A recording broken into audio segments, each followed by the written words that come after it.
Welcome back to Power Play tonight. Since being shut out of Australia, the UK, and the US's trilateral security pact when it was formed back in 2021, speculation has been rampant that Canada could get an invite for the second phase of the pact, known as AUKUS. But John Kirby, with the White House's National Security Council, threw cold water on that prospect this weekend on Question Period. Have a listen.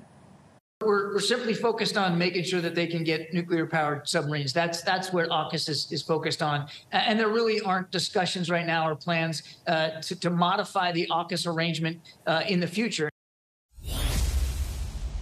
Here to react is retired General Tom Lawson. He's a former Chief of Defence Staff for the Canadian Armed Forces and former Deputy Commander of NORAD. Hi, General Lawson. Good to see you as always. Thanks for making the time.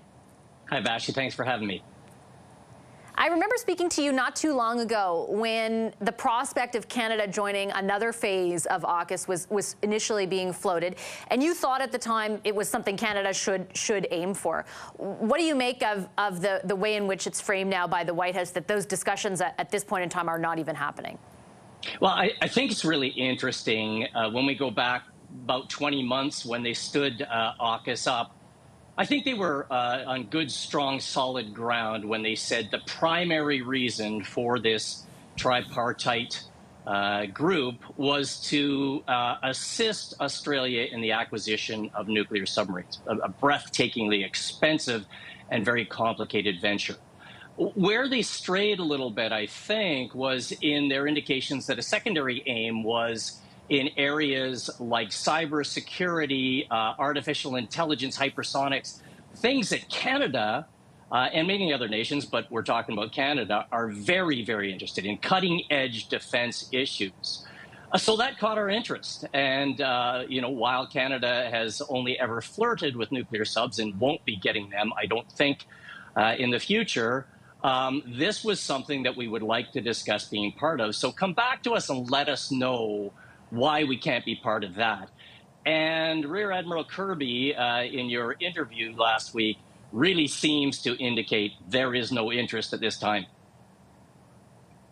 Yeah, and he seemed to really try and say, hey, this isn't a big defense pact, it's a consortium, and it's very focused on submarines.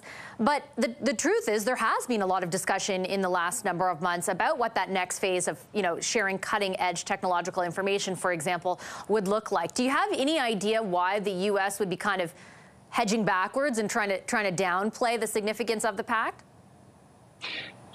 Well, there are a couple of possible reasons. The first is that truly this pact was focused, as he said, on assisting Australia in moving ahead with nuclear subs, and that the other things that they were talking about at the time, the things that really interest Canada, were truly secondary, and he's trying to walk that back. But another way of looking at this, I think, is a way that Canadians typically look at things. It's my experience we tend to bring out our inferiority complex on the international stage whenever it looks like we've been slighted, is that we are being cut out for some reason from these things. Now, the problem with having a little bit of an inferiority complex in Canada is that if you're going to do so, you got to make sure you've anteed up on the international stage, not only diplomatically on a trade, but in defense. And when you look at these three nations, all three have significantly anteed up. I mean, when I say breathtakingly expensive, Australia is going to spend close to $400 billion in the next 20 years on this. They're already at 2% of gross domestic product. So is the UK, and of course the US is at 3.5%.